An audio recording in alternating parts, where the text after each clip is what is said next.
বদলি হওয়া চিঠিটা হাতে পাওয়ার পর থেকেই শ্যামলের বুকের ভেতর একটা চাপা অস্বস্তি কাজ করছিল। পেশায় সে স্কুল মাস্টার। শহরের কোলাহল আর চেনা গণ্ডি ছেড়ে এই প্রত্যন্ত গ্রামে আসার কোনো ইচ্ছে তার ছিল না, কিন্তু চাকরির খাতিরে কোনো উপায় নেই। গ্রামের নাম হিজলডিহি, একেবারে গণ্ডগ্রাম যাকে বলে। পিচ ঢালা রাস্তা অনেক আগেই শেষ হয়ে গেছে, তার বদলে এখন চারপাশে শুধু ধুলো ওরা মেঠো পথ আর দিগন্ত বিস্তৃত মাঠ। পরন্ত বিকেলে যখন শ্যামল এই গ্রামে এসে পৌঁছল, সূর্য তখন পশ্চিম আকাশের লালচে মেঘে গা ঢাকা দিচ্ছে। চারপাশের গাছে গাছে কেমন একটা মন কেমন করা আলো। এই অচেনা জায়গায় এসে প্রথমেই পঞ্চায়েত প্রধান শিবনারায়ণ বাবুর দ্বারস্থ হয়েছিল শ্যামল। মাথার গোঁজার একটা ঠাঁই তো সবার আগে চাই। প্রধান লোকটির বয়স হয়েছে, তবে বেশ অমায়িক। চশমার ওপর দিয়ে শ্যামলকে একবার দেখে নিয়ে তিনি বলেছিলেন, মাস্টার মশাই, আপনি যখন এসেছেন তখন থাকার একটা ব্যবস্থা তো করতেই হবে। তবে বুঝতেই পারছেন, গ্রাম্য এলাকা এটা, শহরের মতো ফ্ল্যাট তো আর এখানে পাওয়া যাবে না। গ্রামের শেষ প্রান্তে একটা বাড়ি আছে, আর চলুন আপনাকে দেখিয়ে আনি। ভাড়া ওই নামমাত্র বলা চলে।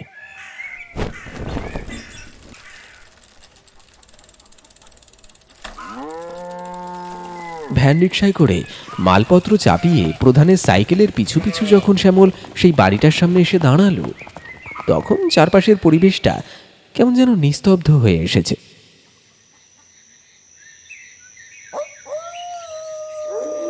গ্রাম থেকে বেশ কিছুটা একপেশে হয়ে নিঃসঙ্গ প্রহরীর মতো একা দাঁড়িয়ে আছে বাড়িটা। বাড়িটা ছিমছাম, কিন্তু বড্ড পুরনো। ইটের গাঁথুনির দেওয়াল, কিন্তু তার উপর টিনের ছাউনি দেওয়া। বয়সের ভারে আর অযত্নে দেওয়ালে নোনা ধরেছে। অনেক জায়গায় পলেস্তারা খসে গিয়ে ভেতরে ইটের কঙ্কাল বেরিয়ে পড়েছে। বাতাসে কেমন একটা স্যাঁতস্যাঁতে পুরনো সোঁদা গন্ধ।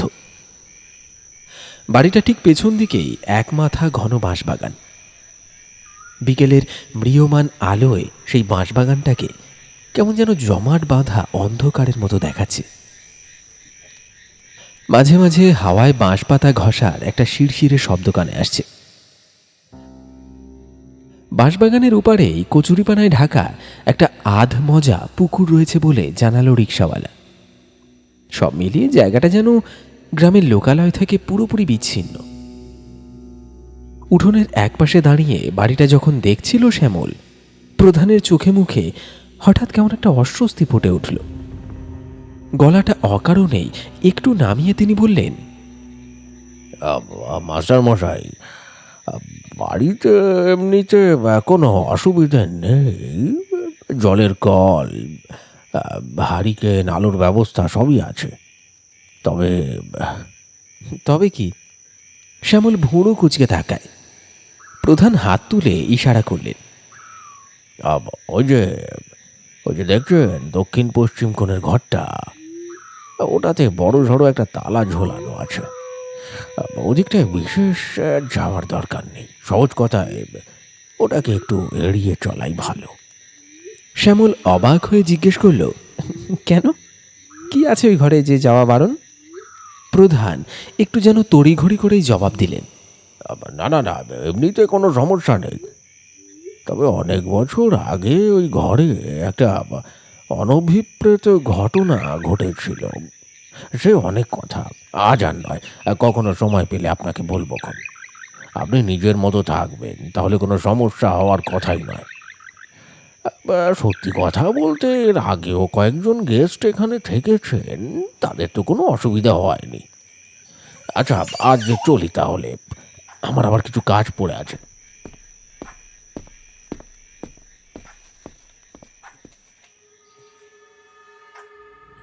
কথাগুলো এক নিঃশ্বাসে বলে শ্যামলের কোনো উত্তরের অপেক্ষা না করেই প্রধান এক প্রকার হন্তদন্ত হয়ে সাইকেলে উঠে পড়লেন। তার চলে যাওয়ার পথের দিকে তাকিয়ে শ্যামলের মনে হলো, লোকটা যেন এই জায়গাটা থেকে পালাতে পারলেই বাঁচে।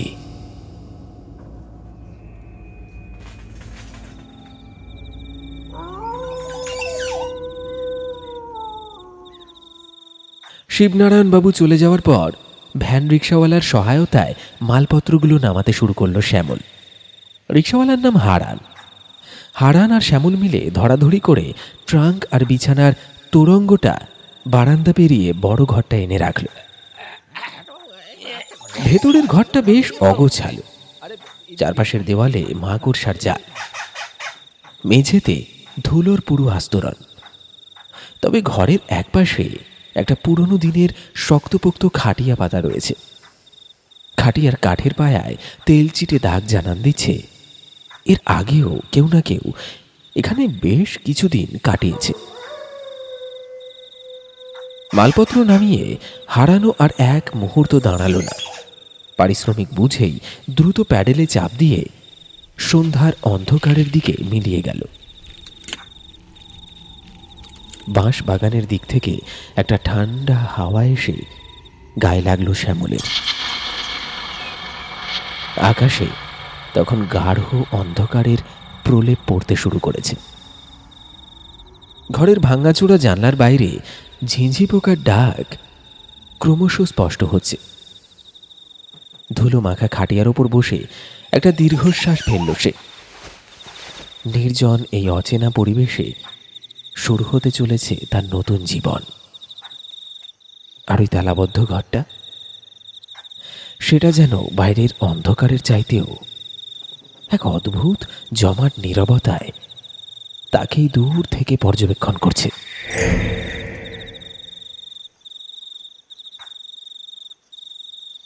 পুরনো ধুলোমাখা ঘরটায় নিজের যৎসামান্য মালপত্র কোনো মতে একপাশে গুছিয়ে রাখল শ্যামল। দীর্ঘ ট্রেন এবং ভ্যান রিক্সার ধকল শরীরটাকে একেবারে নেংড়ে নিয়েছে। ব্যাগে থাকা কিছু শুকনো খাবার আর জল খেয়ে সে যখন সেই তেল চিটে দাগ ধরা খাটিয়ায় গা এলিয়ে দিল, বাইরের বাঁশবাগান থেকে তখন এক টানা ঝিঁঝির ডাক ভেসে আসছে। ঘড়িতে কটা বাজে তা দেখার ফুরসতটুকুও মিলল না। তার আগেই গভীর এক ক্লান্তিতে চোখ দুটো বুজে এলো শ্যামলের।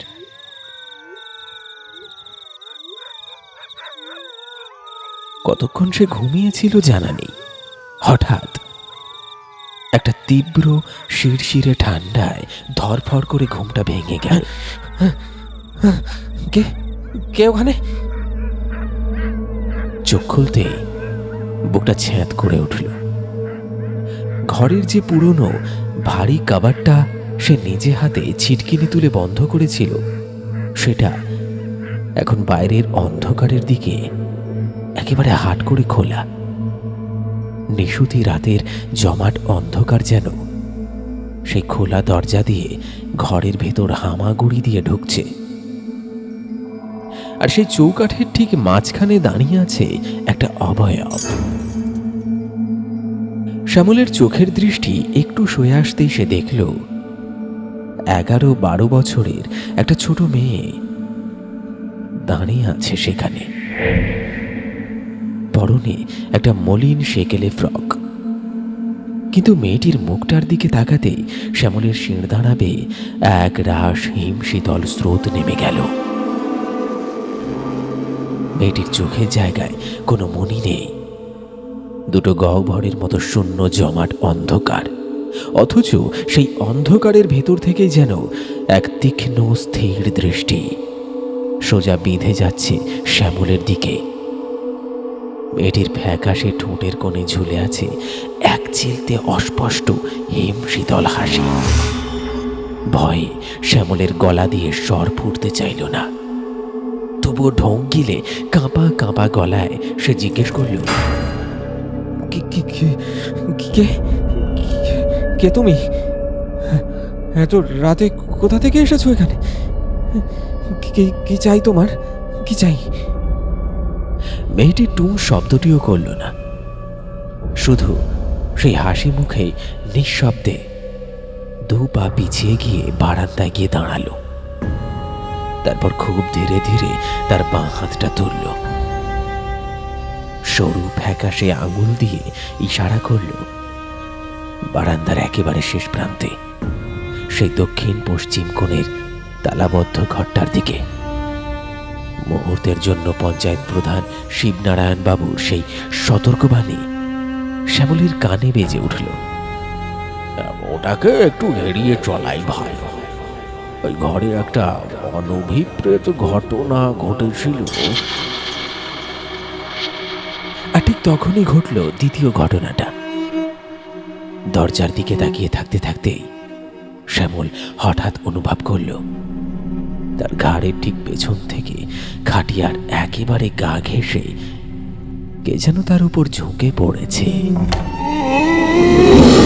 একটা কনকনে ঠান্ডা বরফ শীতল নিঃশ্বাস তার ঘাড়ের চামড়ায় এসে লাগছে। মেরুদণ্ড পর্যন্ত অবশ হয়ে গেল তার। তীব্র আতঙ্কে প্রায় শ্বাসরুদ্ধ অবস্থায় সে ঘাড় ঘুরিয়ে পেছনে তাকালো। কেউ নেই, শূন্য ঘর, একেবারে শূন্য।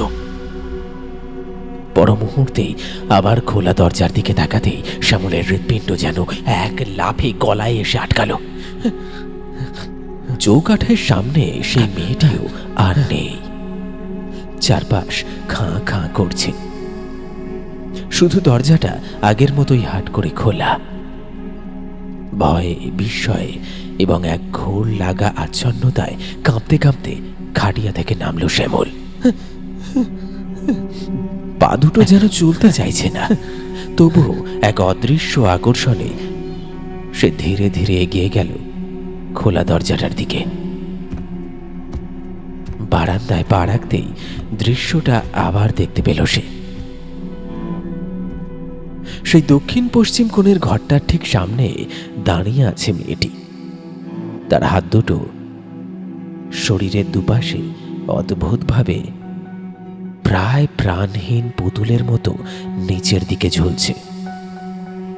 চামড়ার রং অস্বাভাবিক রকমের ফ্যাকাশে, যেন রক্ত মাংসের কোনো অস্তিত্বই নেই।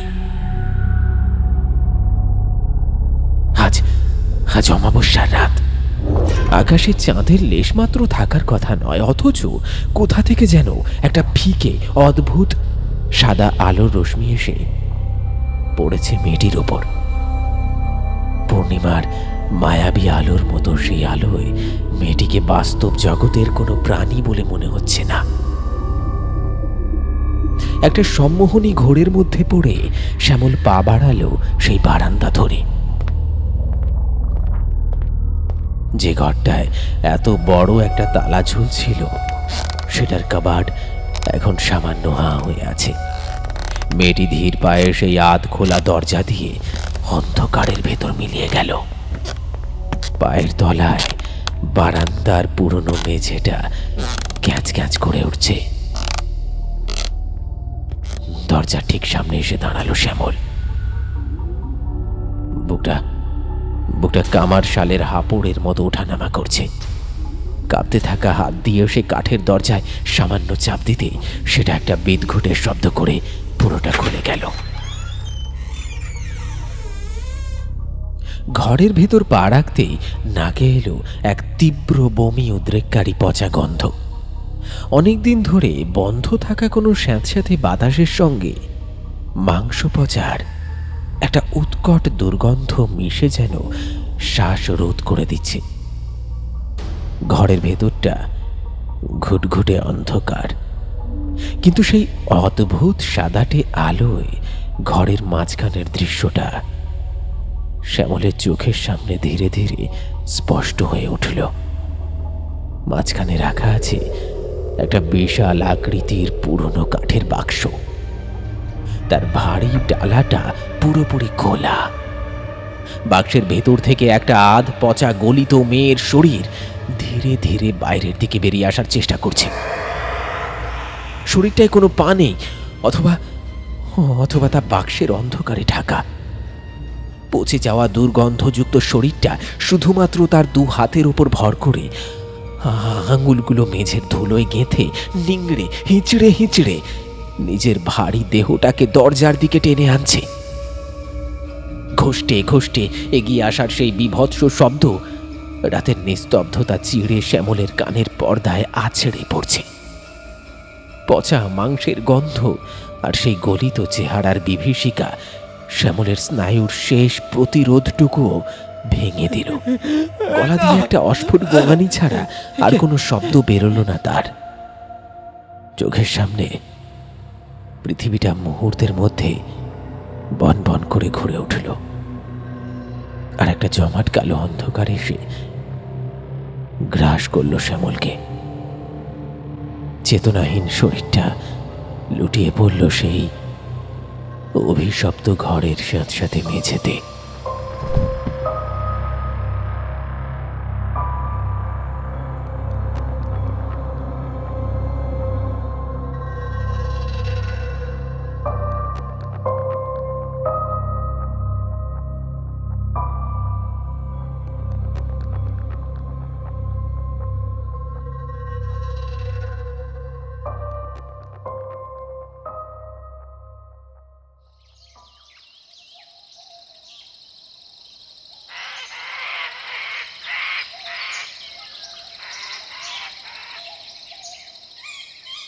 ভোরের আলো ফুটতেই হিজলডিহি গ্রামে পাখির ডাক শুরু হলেও গ্রামের শেষ প্রান্তের ওই জরাজীর্ণ বাড়িটার চারপাশে তখন এক অশুভ দম বন্ধ করা নিস্তব্ধতা বিরাজ করছিল। সকালবেলা একটু খোঁজ নিতে এসেছিলেন পঞ্চায়েত প্রধান শিবনারায়ণ বাবু, কিন্তু বাড়ির উঠোনে পা রেখেই তার বুকটা ছ্যাঁত করে উঠল। দক্ষিণ পশ্চিম কোণে সেই অভিশপ্ত ঘরের দিকের বারান্দায় উপুর হয়ে পড়ে আছেন মাস্টার মশাই। আরে বাবা, মাস্টার মশাই! আরে বাবা, ও মাস্টার মশাই, কি হলো আপনার? প্রায় আর্তনাদ করে উঠলেন প্রধান। সারা গা জলে তড়িঘড়ি পুড়ে ছুটে যাচ্ছে। গিয়ে শ্যামলের কাঁধ ধরে তাকে সোজা করলেন। শ্যামলের সারা শরীর তখন জ্বরে পড়ছে, যেন আগুনের হলকা বেরোচ্ছে গা থেকে। জ্ঞান নেই। শিবনারায়ণবাবু আর এক মুহূর্ত দেরি না করে উঠোনের কল থেকে এক আজেলা জল এনে সজোরে ঝাপটা দিলেন শ্যামলের চোখে মুখে। মাস্টার মশাই, আর চোখ খুলুন। জলের ঠান্ডা স্পর্শে দেখি। ধড়মড় করে এক তীব্র আতঙ্কে চোখ মেলে তাকালো শ্যামল। তার চোখের তারা তখনও স্থির, দৃষ্টিতে জমাট বাঁধা বিভীষিকা। দু হাত দিয়ে শূন্যে কিছু একটা আটকানোর চেষ্টা করে সে অস্ফুট স্বরে বলে উঠল, না না, ওই ওই ওই বাক্সটা, ওই ওই ওই মেয়েটা। আরে শান্ত হন মাস্টার মশাই, আমি শিবনারায়ণ। প্রধান তাকে ধরে সান্ত্বনা দিলেন। কোনো মতে শ্যামলকে ধরাধরি করে ভেতরের ঘরের খাটিয়ায় এনে বসালেন তিনি। শ্যামলের শরীর তখন থরথর করে কাঁপছে, আর গায়ের জ্বরে তার হুঁশ প্রায় যাওয়ার জোগাড়। শিবনারায়ণ মশাই বুঝতে পারলেন পরিস্থিতি সুবিধার নয়। তিনি তড়িঘড়ি ঘর থেকে বেরিয়ে এলেন ডাক্তার ডাকার জন্য, আর ঠিক তখনই রাস্তায় দেখতে পেলেন গ্রামের এক ছোকরাকে। আর ওরে পটলা, আর শোন শোন শোন, এদিকে আয়। প্রায় চিৎকার করে ডাকলেন। পটলা ছুটে আসতেই তিনি বললেন, আরে দৌড়ে গিয়ে ওই নীরেন বৈদ্যকে ডেকে আনতো এক্ষুনি। বলবি নতুন মাস্টার মশাইয়ের বড্ড ধুম জ্বর, একেবারে দেরি করবি না, যা যা যা। পটলা মাথা নেড়ে ঊর্ধ্বশ্বাসে ছুটল। কিছুক্ষণ পরেই নীরেন বৈদ্য তার ওষুধের ঝোলা নিয়ে হাজির হলেন। শ্যামলের নাড়ি টিপে ধরে তার মুখটা একটু গম্ভীর হলেও ঝোলা থেকে কিছু শেকড় বাকড় আর বড়ি বের করে জলের সাথে খাইয়ে দিলেন। আধ ঘন্টার মধ্যেই ওষুধের জাদুতে জ্বরের দাপট কিছুটা কমল। শ্যামলের ঘোর লাগা ভাবটা কেটে গিয়ে একটা স্বাভাবিক ক্লান্তি নেমে এলো চোখে মুখে। নীরেন বৈদ্য চলে যাওয়ার পর ঘরের ভেতর এক ভারী নিস্তব্ধতা নেমে এলো। শ্যামল খাটিয়ার বাজুটা শক্ত করে চেপে ধরে কাঁপা কাঁপা গলায় আগের রাতের পুরো ঘটনাটা খুলে বলল প্রধান মশাইকে। সেই 11-12 বছরের মেয়েটি, তার শূন্য কালো চোখ, ঘাড়ের ওপর পড়া সেই শীতল নিঃশ্বাস, আর সবশেষে ওই বন্ধ ঘরের ভেতরের খোলা বাক্স থেকে বেরিয়ে আসা সেই আধ পচা গলিত শরীরটার কথা। বলতে বলতে শ্যামলের কপালের পাশ দিয়ে আবার ঘামের ধারা নামতে শুরু করল। সবটা শোনার পর প্রধান মশাইয়ের মুখের রেখাগুলো যেন আরো গভীর হয়ে গেল। থমথমে মুখে তিনি বেশ কিছুক্ষণ চুপ করে বসে রইলেন। তারপর একটা দীর্ঘশ্বাস ফেলে বললেন, আমার বড্ড ভুল হয়ে গেছে মাস্টার মশাই। আপনাকে এখানে পাঠানো একেবারে উচিত হয়নি আমার। আজ থেকে আর এক মুহূর্ত আপনি বাড়িতে থাকবেন না। আপনি চলুন, আমাদের বাড়িতেই কটা দিন থাকবেন, আর যতদিন না আপনার থাকার জন্য অন্য কোনো ভালো ব্যবস্থা হচ্ছে। শ্যামল এবার সোজা হয়ে বসল। চোখে তার ভয় থাকলেও একটা অদ্ভুত জেদ কাজ করছে। সে জিজ্ঞেস করল, কিন্তু কিন্তু ওই মেয়েটি কে ছিল? কি রহস্য লুকিয়ে আছে ওই দক্ষিণ পশ্চিম কোণের বন্ধ ঘরটায়? হ্যাঁ, আমাকে আমাকে বলুন। কাল রাতে যা দেখলাম, তারপর না জেনে আমি এখান থেকে এক পাও নড়ব না। একটা ঢোক গিলে শিবনারায়ণবাবু ভারী গলায় বললেন, আপনি যখন এত ভয়ঙ্কর একটা অভিজ্ঞতার সম্মুখীন হয়েছেন, আর তখন আপনার কাছে এই কথা লুকিয়ে আর কি হবে। এবার শুনুন তাহলে। সে আজ থেকে বেশ কয়েক বছর আগের কথা। এই বাড়িতে তখন একটা পরিবার থাকতো। বিমলা, তার স্বামী, আর তাদের 2 ছেলে মেয়ে। এক চৈত্র মাসের কথা, ভ্যাপসা গরমে তখন গাছের পাতাও নড়ছে না।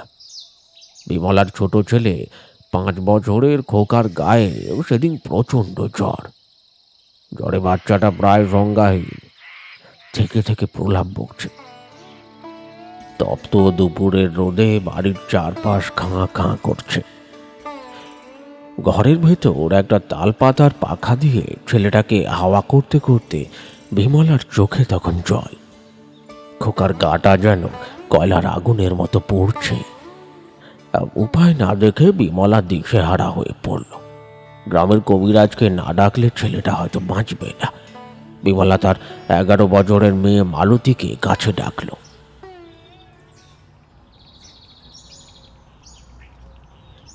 মালতী মা আমার, তুই ভাইয়ের শিওরে একটু বস, আমি ছুটে গিয়ে হারান কবিরাজকে ডেকে আনি। খোকার গা তো একেবারে আগুনে পুড়ে যাচ্ছে রে। ছোট্ট মালতী ভয় পাওয়া চোখে ভাইয়ের দিকে তাকিয়ে বলল, মা, ভাই কেমন অদ্ভুত করছে, চোখ দুটো উল্টে যাচ্ছে। বিমলা মেয়ের মাথায় হাত রেখে বলল, ভয় পাস না মা, তুই শুধু ওর কপালে একটু হাত বুলিয়ে দে আর একটু হাওয়া কর। আমি এই গেলাম আর এই এলাম, তুই কিন্তু কোথাও যাবি না। বিমলা আঁচলটা কোমরে গুঁজে ঊর্ধ্বশ্বাসে ছুটে বেরিয়ে গেল বাড়ির বাইরে। মা চলে যাওয়ার পর মালতী এক দৃষ্টিতে ভাইয়ের দিকে তাকিয়ে রইল। খোকার ছোট্ট শরীরটা জ্বরের তাপে ছটফট করছে। মালতী ছোট্ট, অবুঝ, তার মাথায় একটা সহজ বুদ্ধি এলো। তার মনে হলো ভাইয়ের নিশ্চয়ই গরম লাগছে বড্ড, তাই এত কষ্ট পাচ্ছে সে। ওকে ঠান্ডা করার দরকার। মালতী দৌড়ে গেল উঠোনের কুয়ো তলায়। সেখান থেকে একটা ঘটিতে করে একেবারে কনকনে ঠান্ডা জল তুলে আনলো। ঘরে ফিরে সে সোজা সেই ঠান্ডা জল ঢেলে দিল ভাইয়ের মাথায়।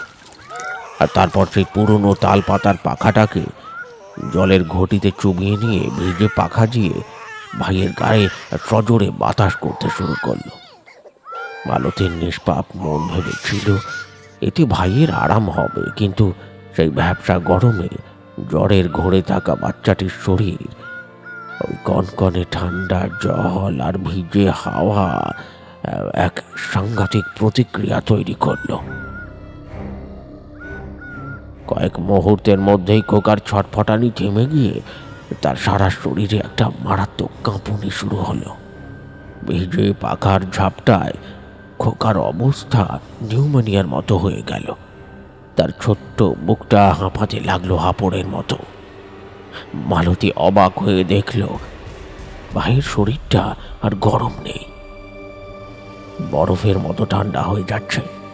আর তার সেই সুন্দর গোলাপি ঠোঁট দুটো, চোখের কোল আর হাতের নখগুলো ধীরে ধীরে একটা বিভীষিকাময় নীল বর্ণ ধারণ করছে। শিবনারায়ণবাবুর গলাটা কেমন যেন ধরে এলো। বয়সের ভারে কুঁচকে যাওয়া চোখ দুটো চিকচিক করে উঠল। তিনি একটা দীর্ঘশ্বাস ফেলে শূন্য দৃষ্টিতে মেঝের দিকে তাকিয়ে আবার বলতে শুরু করলেন, বুঝলেন মাস্টার মশাই, মানুষের রাগের মতো ভয়ঙ্কর জিনিস আর কিছু নেই। রাগ মানুষকে অন্ধ করে দেয়, এটাই তো জ্ঞান শূন্য করে দেয়। বিমলারও ঠিক সেটাই হয়েছিল। বিমলা ঘরের ভেতর পা রাখতেই তার পায়ের তলার মাটি যেন সরে গেল। বিমলা দেখল খোকার শরীরটা আর গরম নেই, বরং এক নিদারুণ শীতে সে থর থর করে কাঁপছে। বাচ্চাটার সারা শরীর, নখ আর ঠোঁট নীল বর্ণ হয়ে গেছে। আর শিয়রে বসে মালতী একটা ভিজে ঘটি থেকে জল ছিটিয়ে তালপাতার পাখা দিয়ে সমানে হাওয়া করে চলেছে। মুহূর্তের মধ্যে এক অন্ধ ক্রোধ আর চরম আতঙ্কে বিমলার হিতাহিত জ্ঞান লোপ পেল। তার মনে হলো মালতী বুঝে ইচ্ছে করেই তার সোনার টুকরো ছেলেটারই সর্বনাশ করেছে। রাগের মাথায় ছুটে গিয়ে সে মালতীর চুলের মুঠি ধরে সজোরে একটা চর কষালো ওর কচি গালে। আচমকা ওই মারে ছিটকে মাটিতে পড়ে গেল ছোট্ট মালতী। বিমলা তখন পাগলের মতো চিৎকার করছে, ওরে রাক্ষসী, তুই কি করলি? নিজের ভাইকে তুই মেরে ফেলতে চাস? তোকে তোকে আমি আজ মেরেই ফেলবো। গলা চেপে ধরে ডুকরে কেঁদে উঠল মালতী। ফোঁপাতে ফোঁপাতে সে বলল, মা গো, মেরো না গো, ভাইয়ের যে বড্ড গরম লাগছিল, গা দিয়ে আগুন বেরোচ্ছিল, তাই আমি ভাইকে ঠান্ডা করছিলাম। রাগে বিমলার চোখ দুটো তখন জবা ফুলের মতো লাল। দাঁতে দাঁত চেপে সে হেস হেস করে উঠল। তোর এত ঠান্ডা করার শখ?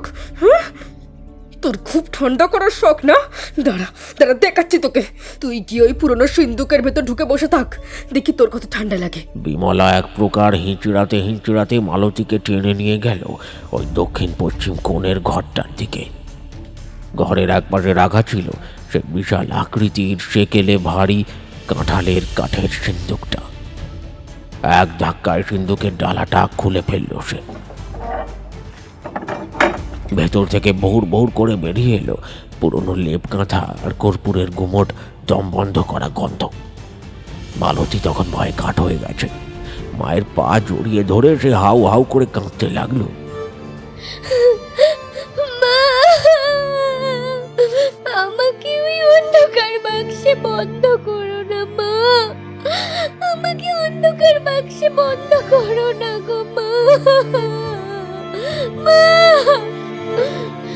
আমার বড্ড ভয় করে, আমাকে এমন করো না মা, আমি আমি কখনো আর এমন করব না, আমাকে বন্ধ করো না মা। কিন্তু বিমলার কানে তখন কোনো কথাই ঢুকছে না। মালতীকে 5 গোলা করে শূন্যে তুলে এক প্রকার জোর করে সে সিন্দুকের ভেতর ছুঁড়ে ফেলল।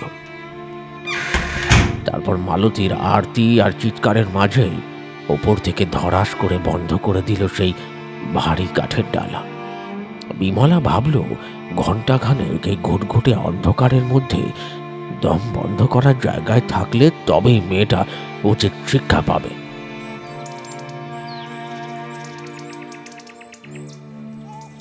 এদিকে ঘরে ফিরে বিমলা দেখল খোকার শ্বাস যেন আটকে আসছে, চোখ দুটো উল্টে গেছে।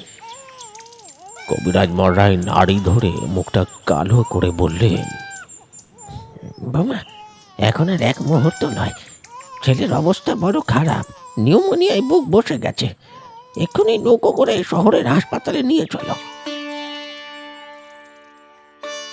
বিমলা আর তার স্বামী তখন চরম দিশেহারা। খোকাকে একটা চাদরে জড়িয়ে হুড়মুড় করে ঘর থেকে বেরিয়ে পড়ল। মাথায় তখন একটাই চিন্তা, যা করে হোক ছেলেকে বাঁচাতে হবে।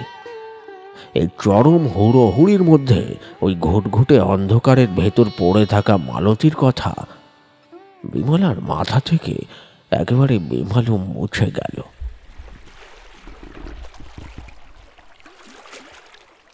দুপুরের কড়া রোদ ভেঙে যখন তাদের নৌকা মাঝ নদীতে এসে পড়েছে, জলের ছলাৎ ছলাৎ শব্দের মাঝে হঠাৎ বিমলার বুকের ভেতরটা ছাঁদ করে উঠল। খোকাকে বুকে জড়িয়ে ধরে সে চিৎকার করে উঠল, ওগো ওগো, সর্বনাশ হয়েছে, মালতী, মালতীকে তো আমি ওই দক্ষিণ পশ্চিম ঘরের সিন্ধুকের ভেতর আটকে রেখেছি। মেয়েটা তো ভয়ে মরে যাবে গো। তার স্বামী তখন নৌকার ছুঁয়ের নিচে বসে চরম উদ্বেগে নিজের নখ কামড়াচ্ছে। স্ত্রীর কথায় সে ভীষণ বিরক্ত হয়ে ঝাঁঝিয়ে উঠল। আরে রাখ তো মালতী, দরজায় তো বাইরে থেকে শিকল তোলা নেই। ও ঠিক ভেতর থেকে ধাক্কা দিয়ে ডালা খুলে বেরিয়ে আসবে। অত আদিক্ষেতা করতে হবে না কো। তুই ছেলেটার দিকে দেখ দেখি, ওর শ্বাসটা কেমন যেন ছোট হয়ে আসছে। বিমলার স্বামী জানতো না, আর বিমলাও রাগের মাথায় ভুলে গিয়েছিল ওই ভারী কাঁঠাল কাঠের ডালার ওজনটা এতটাই বেশি যে সেটা 11 বছরের অর্ধভুক্ত ভয়ার্ত বাচ্চার পক্ষে ভেতর থেকে ঠেলে তোলা একেবারেই অসম্ভব।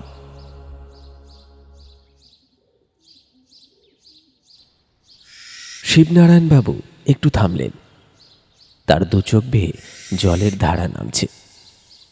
গামছা দিয়ে চোখটা মুছে নিয়ে তিনি ভারী গলায় বললেন, 3টে দিন মাস্টার মশাই, 3টে দিন শহরের হাসপাতালে জমে মানুষে টানাটানি চলল, কিন্তু খোকাকে ওরা বাঁচাতে পারল না।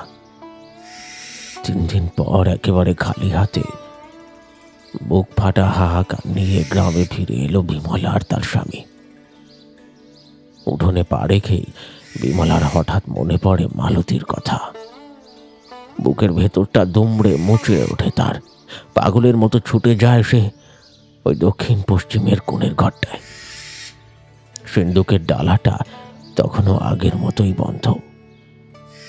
হাত পা কাঁপছে বিমলার।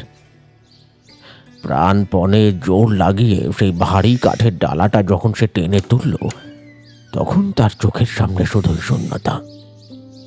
পুরনো লেপ কাঁথাগুলো লণ্ডভণ্ড হয়ে পড়ে আছে। ভেতরের কাঠে আঁচড়ের গভীর দাগ, কিন্তু মালতী সেখানে নেই। তার কোনো চিহ্ন মাত্র নেই ওই সিন্দুকের ভেতর। বিমলার আকাশভেদী চিৎকারে ছুটে এসেছিল সারা গাঁয়ের মানুষ।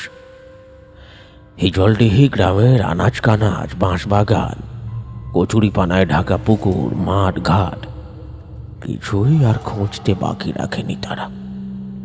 কিন্তু মালতী যেন কর্পূরের মতো উবে গিয়েছিল। ছেলেকে হারানোর শোক আর নিজের মেয়েকে নিজের হাতে অন্ধকারের বুকে ঠেলে দেওয়ার এই নিদারুণ গ্লানি, এই দুইয়ের ভারে পাগল হয়ে গিয়েছিল বিমলা আর তার স্বামী। তারা বুঝতে পেরেছিল কত বড় অন্যায় তারা করেছে। ওই একরত্তি মেয়েটাকে ওইভাবে বাক্সের ভেতর বন্দি করে রাখা তাদের চরমতম অপরাধ ছিল। সেই অপরাধ বোধ আর হাহাকারের মাঝেই ধীরে ধীরে ধুঁকে ধুঁকে শেষ হয়ে যায় ওই পরিবারটা।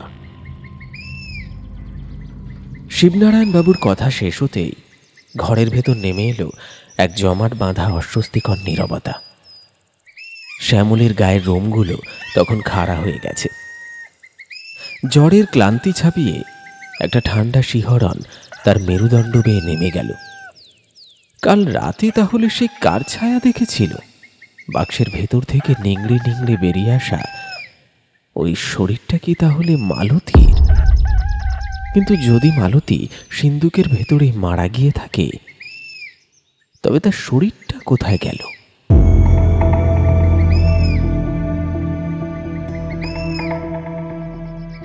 বেশ কিছুক্ষণ চুপ থেকে একটা দীর্ঘ শ্বাস ফেলে শ্যামল নীরবতা ভাঙল। তার গলাটা এখন বেশ দুর্বল, কিন্তু গলার স্বরে একটা তীক্ষ্ণ কৌতূহল। তার মানে আপনি বলতে চাইছেন ওই ছোট্ট মেয়েটির অতৃপ্ত আত্মাই মৃত্যুর পর এই অভিশপ্ত বাড়িতে ঘুরে বেড়ায়? কাল রাতে আমি যাকে দেখেছি সেই মালতী, কিন্তু তার বাবা মা এত বড় ঘটনার পর তারা কোথায় গেল? শিবনারায়ণবাবু শূন্য দৃষ্টিতে মেঝের দিকে তাকিয়ে রইলেন। তারপর ভারী গলায় বললেন, সম্ভবত তাই মাস্টার মশাই। গ্রামের লোক তো অন্তত সেটাই বিশ্বাস করে, আর সেই ভয়েই তো এ তল্লাটে দিনের বেলাতেও কেউ ঘেঁষতে চায় না। আর মালতীর বাবা মা, তারা তো নিজেদের ভুলেই নিজের সর্বস্ব হারিয়েছে। সেই আঘাতেই দুজনে একেবারে পাগল হয়ে গেছে। তারা এখন ওই পথে ঘাটে হাটে বাজারে ভিখিরির মতো ঘুরে বেড়ায়। তবে মাঝে মধ্যেই এই ধরুন অমাবস্যা বা পূর্ণিমার রাতে ওরা হঠাৎ করে এ বাড়ির সীমানায় এসে হাজির হয়। ওই উঠোনের এক কোণে দাঁড়িয়ে এক দৃষ্টিতে ওই দক্ষিণ পশ্চিম কোণের ঘরটার দিকে তাকিয়ে থাকে। বিড় বিড় করে কিসব প্রলাপ বকে। হাওয়ায় হাতড়ে হাতড়ে যেন কাউকে একটা খোঁজার চেষ্টা করে। তারপর আবার যেদিকে দু চোখ যায় অন্ধের মতো হেঁটে চলে যায়। শ্যামলের কপালে চিন্তার ভাঁজ পড়ল। সে জিজ্ঞেস করল, ঘটনাটা ঠিক কতদিন আগের প্রধান মশাই? এই তো বেশি নয়, বছর 2-3 হবে। শ্যামল সোজা হয়ে বসল। তার চোখের দৃষ্টি তীক্ষ্ণ। তার মানে ওই মেয়েটির কোনো মৃতদেহ শেষ পর্যন্ত পাওয়া যায়নি, বা তাকে জীবিত অবস্থাতেও কোথাও খুঁজে পাওয়া যায়নি। আপনি তো ঠিক সেটাই বলতে চাইছেন, তাই না? শিবনারায়ণবাবু ধীরে ধীরে মাথা নেড়ে সায় দিলেন। একদমই তাই। এত ভারী একটা বন্ধ সিন্ধুক, যার ডালা খোলা একটা বাচ্চার পক্ষে অসম্ভব, অথচ তার ভেতর থেকে একটা জ্যান্ত মেয়ে কর্পূরের মতো উবে গেল। না পেল কোনো মানুষ, না পেল পুলিশ। মালতীর কি পরিণতি হয়েছিল সেটা ওই বন্ধ ঘর আর ওই কাঠের সিন্দুক ছাড়া আর কেউ জানে না। ঘর জুড়ে আবার এক ভারী নিস্তব্ধতা। তবে অদ্ভুত ব্যাপার হলো, এত বড় একটা হাড়হিম করা ইতিহাস শোনার পর শ্যামলের ভেতরের ভয়টা যেন কোথাও উধাও হয়ে গেল। তার বদলে জায়গা করে নিল এক অদম্য জেদ। ওষুধের গুণে শরীরের তাপমাত্রাও এখন অনেকটা স্বাভাবিক। খাটিয়া থেকে পা ঝুলিয়ে বসে শ্যামল শান্ত গলায় বলল, ঠিক আছে শিবনারায়ণবাবু, আপনাকে অনেক ধন্যবাদ। আসল সত্যিটা জানার পর আমার মনের ভার অনেকটা হালকা লাগছে। শরীরটাও এখন বেশ ঝরঝরে। আরেকটা কথা, আমি এই বাড়িতে থাকবো, অন্য কোথাও যাচ্ছি না। কথাটা শুনে শিবনারায়ণবাবু যেন নিজের কানকেই বিশ্বাস করতে পারলেন না। ধর্মর করে কাঠের চেয়ারটা ছেড়ে উঠে দাঁড়ালেন তিনি, চোখ দুটো বিস্ময়ে ছানা বড়া। কথাটা শুনে প্রধানমশাই যেন নিজের কানকেই বিশ্বাস করতে পারলেন না। ধর্মর করে কাঠের চেয়ারটা ছেড়ে উঠে দাঁড়ালেন তিনি, চোখ দুটো বিস্ময়ে ছানা বড়া। বলেন কি মশাই, মাথাটা কি খারাপ হয়ে গেল নাকি আপনার? এমন হাড়হিম করা একটা ইতিহাস জানলেন, আর নিজের চোখে কাল রাতে ওই বিভীষিকা দেখলেন, তারপরেও বলছেন এই অভিশপ্ত বাড়িতেই থাকবেন? আপনার নিজের প্রাণের কি কোনো মায়া নেই নাকি? শ্যামল ম্লান হাসল। তার চোখে মুখে এক অদ্ভুত অচঞ্চল দৃঢ়তা। সে প্রধানের চোখের দিকে তাকিয়ে ধীরে স্পষ্ট উচ্চারণে বলল, মানুষ যে জিনিসটাকে সবচেয়ে বেশি ভয় পায় প্রধানমশাই, তার কাছ থেকে পালিয়ে না গিয়ে তাকে আরও ভালোভাবে পরখ করে দেখা উচিত। তা না হলে সেই ভয়টা চিরকালের জন্য মানুষের মনের অন্ধকারে ঘাপটি মেরে বসে থাকে, আর সারা জীবন তাকে তাড়িয়ে বেড়ায়। আমি বিজ্ঞানের ছাত্র, ভূত প্রেতে আমার বিশ্বাস নেই। আমি কালকে রাতে যা দেখেছি তার পেছনে নিশ্চয়ই কোনো না কোনো বাস্তব কারণ লুকিয়ে আছে, আর আমি এই ভয়ের শেষ দেখে ছাড়বই। শ্যামলের এই অকাট্য যুক্তির সামনে প্রধানমশাই আর কোনো কথা খুঁজে পেলেন না। লোকটার জেদ দেখে তিনি এক প্রকার হতবাক। আপনার যা ভালো লাগে তাই করুন মাস্টার মশাই। আমার যা বলার আমি বলেছি। এরপরে কোনো বিপদ হলে কিন্তু পঞ্চায়েতকে দুষতে পারবেন না। হ্যাঁ, আমি আপনাকে বাড়িতে নিয়ে এসেছিলাম, কিন্তু এখন পরিস্থিতি যা দেখছি তাতে আপনার এখানে না থাকাই ভালো। একটু রুক্ষ গলায় কথাগুলো বলে আর কোনো উত্তরের অপেক্ষা না করেই প্রধানমশাই হন হন করে পা চালিয়ে ঘর থেকে বেরিয়ে গেলেন। তার চলে যাওয়ার পর একা ঘরে বসে শ্যামল জানলা দিয়ে বাইরের বাঁশ বাগানের দিকে তাকালো। সকালের কড়া রোদ উঠলেও দক্ষিণ পশ্চিম কোণের ওই বন্ধ ঘরটার সামনেটায় এখনো যেন এক রহস্যময় অন্ধকার জমাট বেঁধে আছে।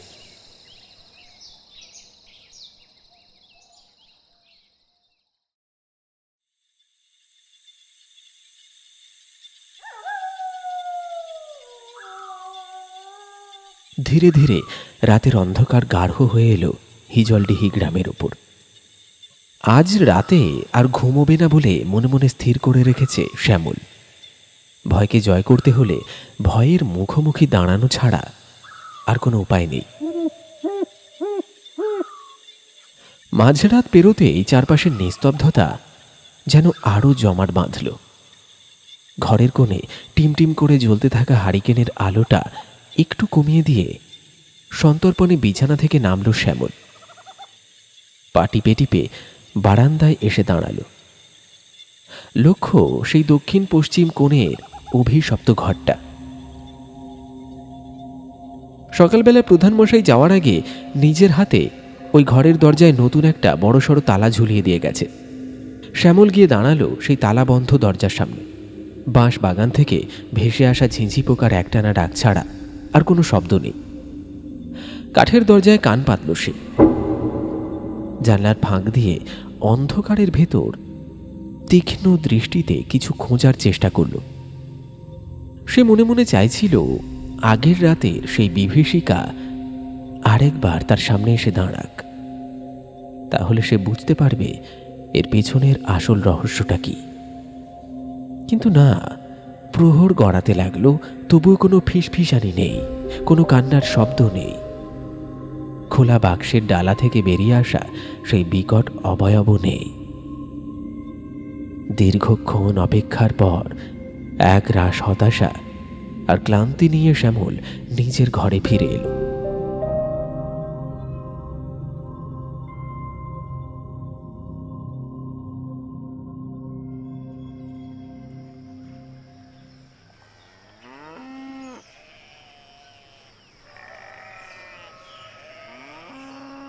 পরদিন সকালে রোজকার মতোই স্নান সেরে পরিপাটি হয়ে স্কুলের উদ্দেশ্যে বেরোলো শ্যামল। মেঠো পথ ধরে কিছুটা এগোতেই উল্টো দিক থেকে আসতে দেখা গেল গ্রাম প্রধান শিবনারায়ণ বাবুকে। মাস্টারমশাইকে দিব্যি সুস্থ শরীরে হেঁটে আসতে দেখে প্রধানের চোখে মুখে স্পষ্ট বিস্ময় ফুটে উঠল। শ্যামল মুচকি হেসে এগিয়ে গিয়ে বলল, কি প্রধানমশাই, কেমন আছেন? আমি তো স্কুলেই যাচ্ছি। প্রধান একটু আমতা আমতা করে বললেন, আগে হ্যাঁ, কিন্তু কাল রাতে মানে আপনার কোনো অসুবিধা হয়নি তো? আপনারা যতটা ভয় পান ততটা ভয় পাওয়ার মতো কিছু অন্তত ওই বাড়িতে নেই। আমি তো দিব্যি আছি। কাল রাতে তো একটা ইঁদুরও দেখতে পেলাম না। প্রধানমশাই একটা স্বস্তির নিঃশ্বাস ফেলে বললেন, যাক বাবা, কোনো সমস্যা না হলেই ভালো।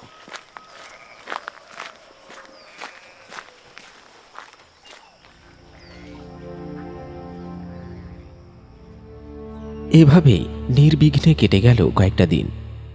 গ্রামে সেদিন মঙ্গলবার, হাটের দিন। স্কুল থেকে ফিরে হাট সেরে যখন শ্যামল বাড়ির পথ ধরল, তখন সূর্য ডুবে গিয়ে চারপাশটা বেশ অন্ধকার হয়ে এসেছে।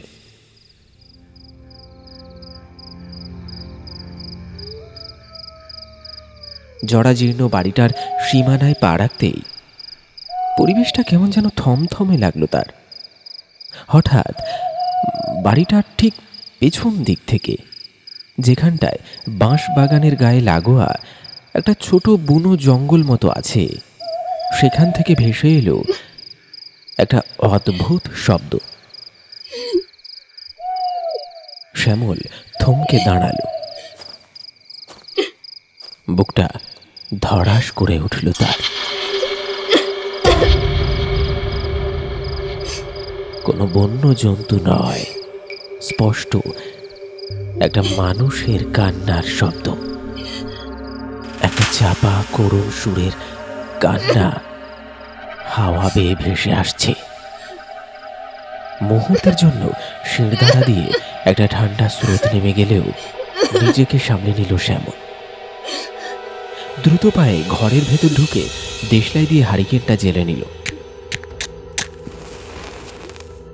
আলোটা হাতে নিয়ে সে যেমনই বাইরের দিকে পা বাড়াবে, হঠাৎ তার চোখ পড়ল পেছনের দিকের ভাঙাচোরা জানলাটায়। হারিকেনের মৃদু হলুদ আলোটা জানলা গলে বাইরের উঠোনে গিয়ে পড়েছে।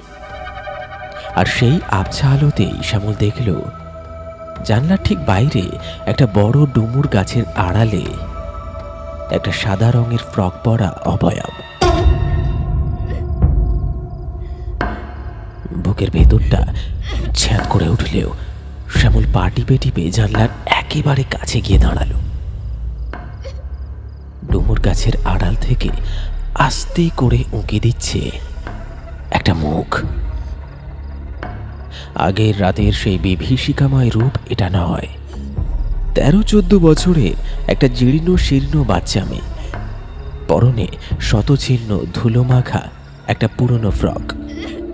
মেয়েটার চোখ বেয়ে অঝরে জল গড়িয়ে পড়ছে। ভয়ার্ত অসহায় একটা দৃষ্টি।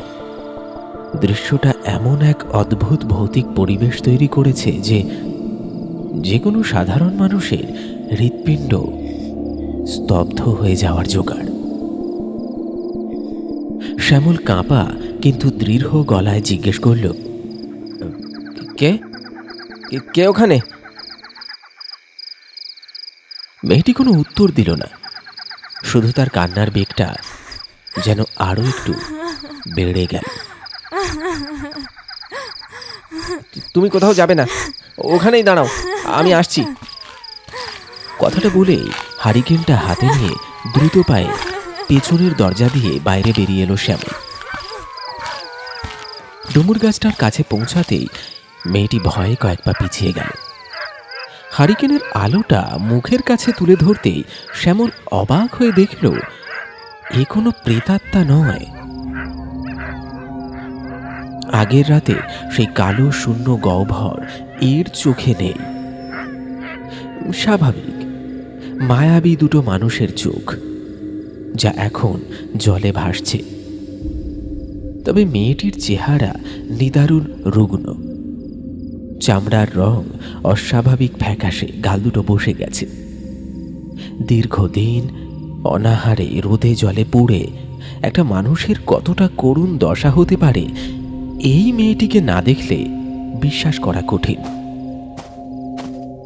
শ্যামল কয়েক পা এগিয়ে গিয়ে মোলায়েম স্বরে জিজ্ঞেস করল, কে কে কে তুমি?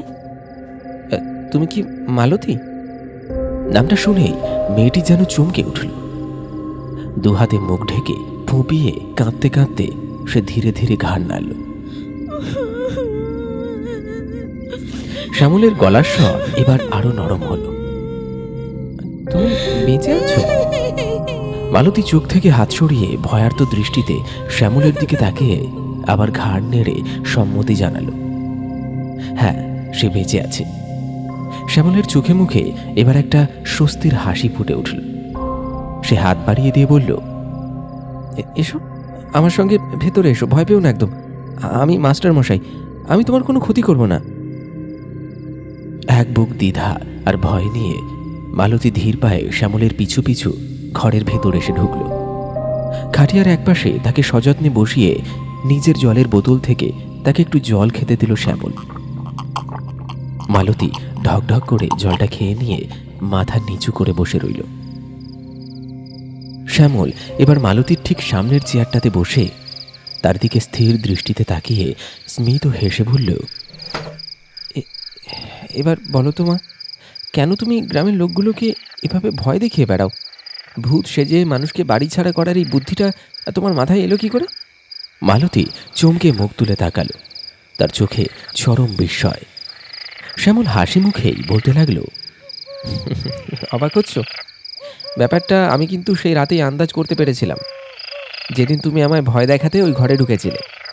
জানো তো, আত্মাদের কখনো ছায়া পড়ে না, মানে এটা শোনা কথা। আর তাদের পায়ের তলায় মাটিও লাগে না। কিন্তু তুমি যখন ওই বাক্স থেকে নিংড়ে নিংড়ে বেরোচ্ছিলে, হারিকেনের আলোয় তোমার ছায়া আমি স্পষ্ট মেঝের ওপর পড়তে দেখেছি।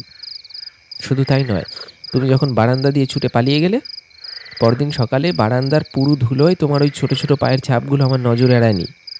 বিজ্ঞানের মাস্টার মশাইকে ওই সস্তা জাদুর খেলা দেখিয়ে বোকা বানানো অত সহজ নয় রে মা।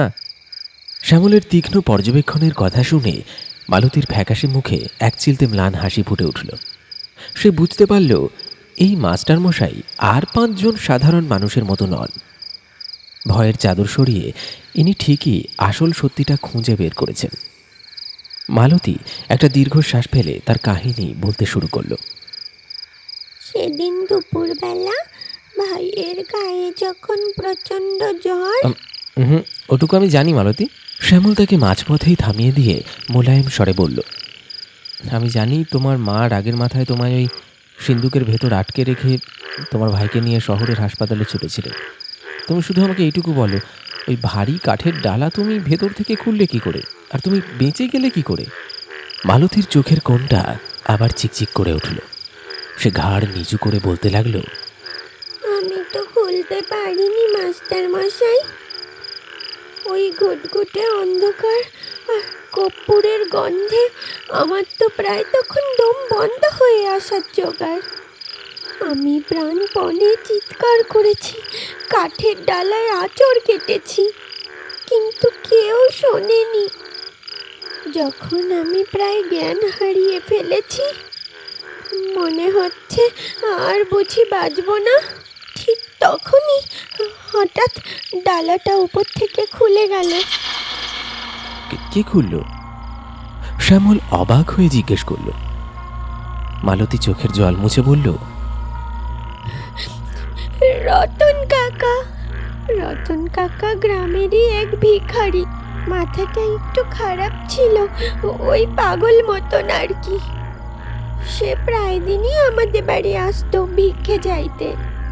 মা বাবা তাকে দু চোখে দেখতে পারতো না, দূর দূর করে তাড়িয়ে দিত। কিন্তু আমার খুব মায়া হতো মাস্টার মশাই। মা যখন রান্নাঘরে থাকতো, তখন আমি রতন কাকাকে লুকিয়ে কখনো দুটো মুড়ি, কখনো মূলো, কখনো আলু দিতাম। মানুষটা আমাকে বড্ড ভালোবাসতো।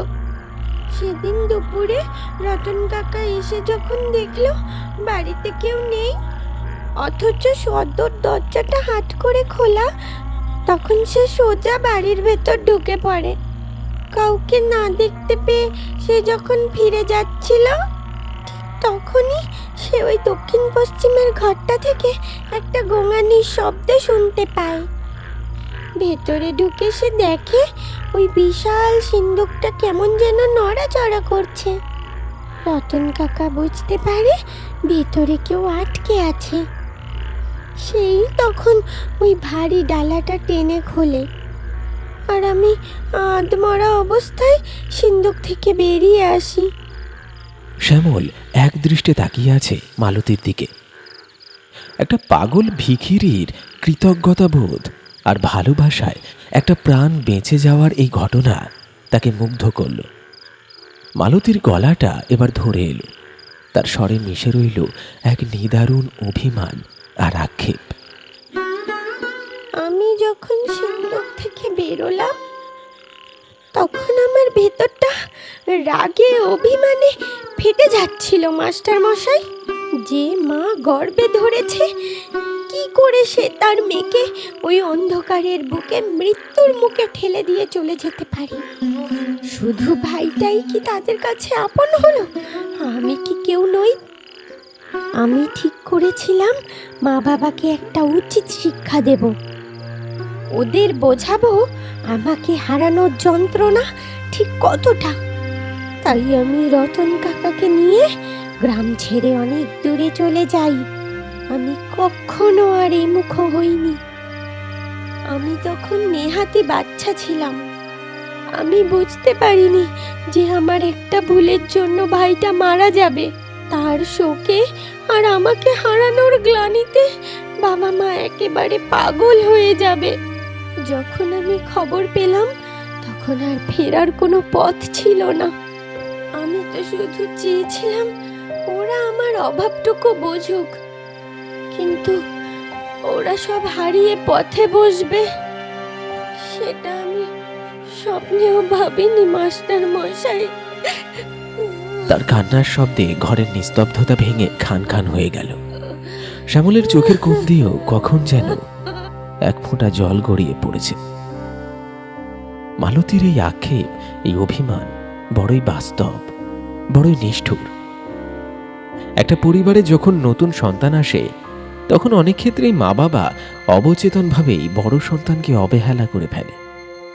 নতুন আগত সদস্যের প্রতি স্নেহের অতিশয্যে তারা ভুলেই যায় যে তাদের প্রথম সন্তানটিরও ঠিক ততটাই ভালোবাসা আর মনোযোগ প্রয়োজন।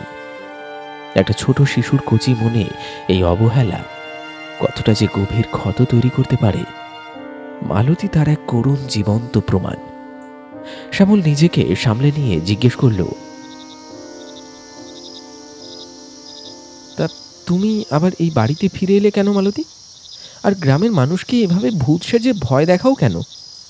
মালতী চোখের জল মুছে দৃঢ় স্বরে বলল, এই ভিটেটা আমার মা বাবার শেষ সম্বল। ওরা তো পাগল হয়ে গেছে পথে পথে ঘুরে, কিন্তু আমি তো বেঁচে আছি। আমি যদি এইখানে না থাকি তাহলে গ্রামের লোভী মানুষগুলো এই জরাজীর্ণ বাড়িটা দখল করে নেবে। তাই আমি দিনের বেলা ওই জঙ্গলে লুকিয়ে থাকি, আর রাতে ভূতের ভয় দেখিয়ে মানুষকে এই বাড়ির থেকে দূরে রাখি। আমি জানি মা বাবা ঠিক স্বাভাবিক হয়ে একদিন এইখানে ঠিক ফিরে আসবে। আমি তাদের জন্যই এই ভিটেটুকু আগলে রেখেছি। শ্যামল আর কোনো কথা বলতে পারল না। একটা 13-14 বছরের মেয়ের এত বড় আত্মত্যাগ, এত গভীর ভালোবাসা দেখে সে স্তব্ধ হয়ে গেল।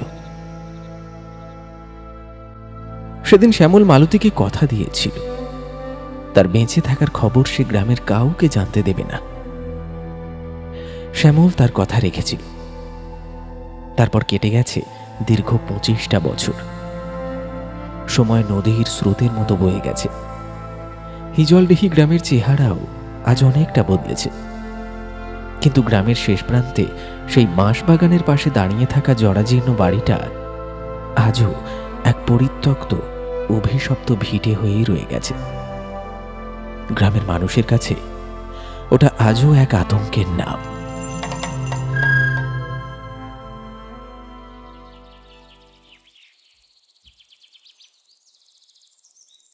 আজ দীর্ঘ 25 বছর পর 56 বছরের প্রৌঢ় শ্যামল মাস্টার মশাই আবারও এসে দাঁড়িয়েছেন সেই পুরনো বাড়িটার সামনে। তার চুলে এখন রূপলি ছোঁয়া, হাতে একটা মিষ্টির প্যাকেট। বাড়ির পেছনে সেই জঙ্গলটার কাছে গিয়ে তিনি মৃদু গলায় ডাকলেন,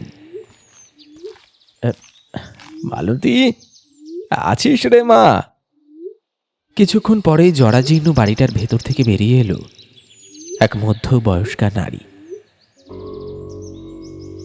বয়সের ভার আর কঠোর সংগ্রামের ছাপ তার মুখে স্পষ্ট, কিন্তু চোখের সেই তীক্ষ্ণ সতর্ক দৃষ্টি আজও অমলিন।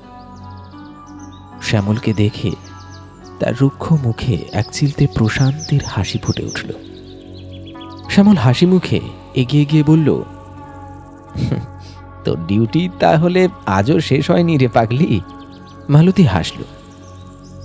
তার সেই হাসিতে আজও লুকিয়ে আছে এক ব্যর্থ অভিমান, এক অনন্ত প্রতীক্ষা, আর এক শূন্য ভিটে আগলে রাখার অদ্ভুত জেদ। সমাজ হয়তো মালতীকে এক অভিশপ্ত প্রেতাত্মা বলেই চেনে, কিন্তু শ্যামল জানে এই ভুতুড়ে আবরণের আড়ালে বাস করে এমন এক মেয়ে যে শুধু একটু ভালোবাসার কাঙাল হয়ে তার সারাটা জীবন পার করে দিল। শুনলেন মাস্টার মশাইয়ের বিপদ। আমাদের আজকের এই বিশেষ নিবেদন আপনার কেমন লাগলো অবশ্যই কমেন্টে লিখে জানাতে কিন্তু ভুলবেন না। আজও এই গল্পের মধ্যে থেকে আপনার জন্য রইল একটি প্রশ্ন। আচ্ছা বলুন তো, আমাদের আজকের এই গল্পে স্কুল মাস্টার শ্যামলবাবু কোন সাবজেক্টের কোন বিষয়ের শিক্ষক ছিলেন? প্রশ্নের সঠিক উত্তর আপনার সম্পূর্ণ নামের সঙ্গে কমেন্ট বক্সে লিখে জানান। আর আমাদের গত এপিসোডে যারা যারা প্রশ্নের সঠিক উত্তর লিখেছিলেন তাদের নামগুলি যথাক্রমে ঘোষণা করছি। কমেন্ট করেছিলেন শর্মিলা বেগম, সাবির আলী, আব্দুল হাবিব, রিনা বাছার, সদানন্দ বেরা, পিঙ্কি চক্রবর্তী, রত্না সরকার, বাবু, অর্পিতা কর্মকার, দীপক মালাকার, মনীষা হালদার, শেখ মনোয়ার, অভিরূপ সেনগুপ্ত, ছন্দা দাস, সমীর সরকার, সরোজিনী, দিব্যাংশী, নয়নিকা ও গাবান, রাধারানী বিষ্ণু, স্বস্তিকা ভৌমিক, অমিত নস্কর, রিঙ্কু বক্সি, হেমন্ত মণ্ডল, সার্থক মণ্ডল, সুষমা মণ্ডল এবং দীপিকা দে সরকার। আপনাদের মতো শ্রোতা বন্ধুদের পেয়ে টিম অল ডে সাসপেন্স সত্যি খুব আপ্লুত। আপনাদের সকলকে অনেক অনেক ধন্যবাদ জানিয়ে শেষ করছি আমাদের আজকের এই নিবেদন। আশা করছি আগামী গল্পে আপনাকে আবার আড্ডাতে পাবো। দেখা হবে খুব তাড়াতাড়ি একটা রোমাঞ্চকর গল্পের সাথে আগামী এপিসোডে। আজকের মতো বিদায় নেওয়া যাক। সকলে ভীষণ ভালো থাকবেন, সুস্থ থাকবেন। ধন্যবাদ।